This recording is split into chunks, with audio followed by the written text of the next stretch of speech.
participate in those. Would I need isn't there some language in the law about a wine consumer license? There is. And what would it take for me to get a wine consumer license? Apply. Would it cost me anything? I think it's I believe it's around $30. It's an inexpensive license. Okay. Okay, question for either or both of you. Will prices on beer and wine go down if 792 passes? We don't know. We actually don't know. So we can speculate. And my answer, of course, is and has always been prices will go up. And the reason for that is because 792 fundamentally restructures the way distribution is handled in Oklahoma.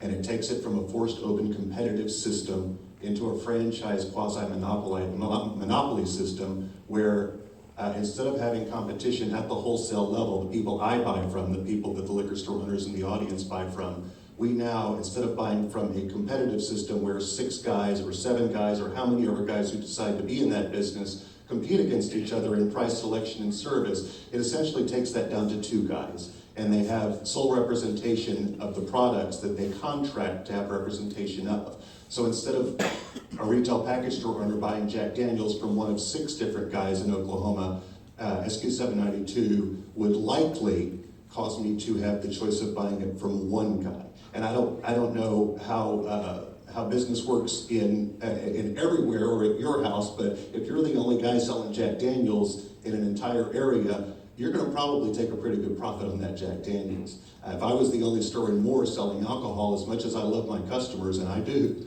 I would still definitely up my margins. And so that's what we're looking at with 792, a price increase as a result of a restructure that's one of the problems. Senator, what do you think?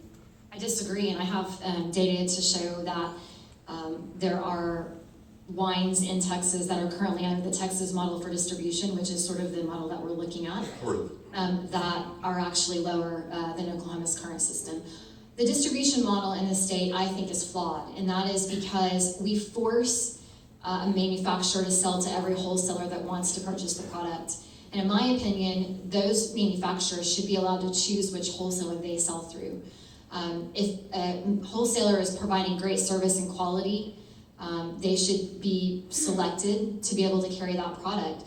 The new legislation doesn't limit how many wholesalers can carry the product. It says at least 1. So if a manufacturer wants 2, 3, 4, or 5 wholesalers to sell their product, they have that ability. And furthermore, with the option to sell in so many new places, I think it makes opportunity for some of these wholesalers to really expand their business models. So let me pull back the curtain a little bit on what Senator Bice just said. She's absolutely correct. I do not disagree with her, and she's not lying. The problem is the reality versus the fantasy of this. So there's a reason that the 2 biggest wholesalers in the state of Oklahoma are supporting SQ 792, and the other 5 wholesalers are vehemently opposed to it. And that's because they know the reality of it is there will be 2 wholesalers left in the state of Oklahoma when this is all said and done. That is a monopoly at the highest level, and it's going to raise prices. I disagree. I will say that your comment at the beginning, though, was very telling, and that is, we don't know. And so I think that needs to be clear. We don't know. And